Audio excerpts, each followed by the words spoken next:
uns lugares, unhas sensacións, unhas emocións, un recordo de cada un, desas mañas cos abuelos ou cos pais ou cando aprendes a andar na bicicleta. Son moitísimos recordos que tes en común cando eres pequeno e xurden desa idea e despois simplemente temos que pôr en común os lugares e o proceso de obra.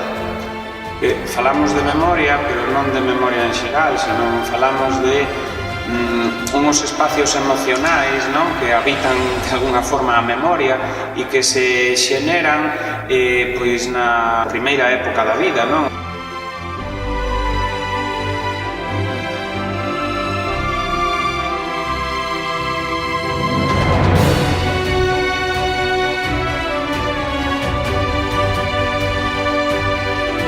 Eses recordos dos que falamos son de alguna maneira espacios comuns que todos temos, o sea, porque todo o mundo, aínda que o recordo en concreto, cos matices concretos, pois cada un teña os seus, pero ese tipo de recordos, o sea, os temos todos.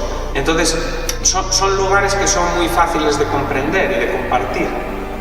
Sí, sí. E, bueno, e así o fixemos. Chegábamos a puntos abstractos moi comos. Sí, sí.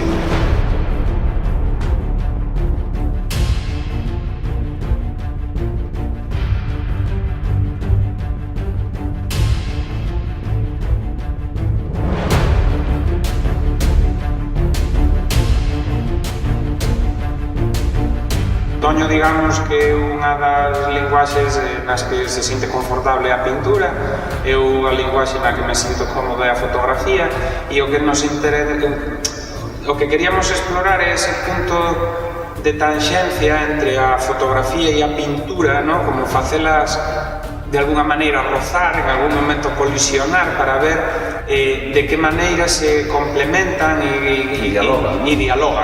E entonces, dende os dous puntos, crear unha especie de unidade que sexa pois, máis suxerente ou máis evocadora.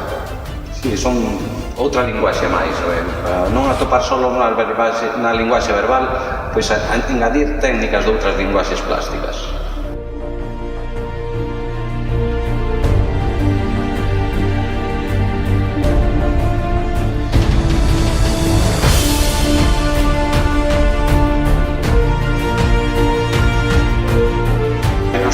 Xa de fai moito tempo, xa hai unha comunicación fluida, un entendemento como máis al lado verbal e bueno, levábamos tempo con gana de facer algo xuntos.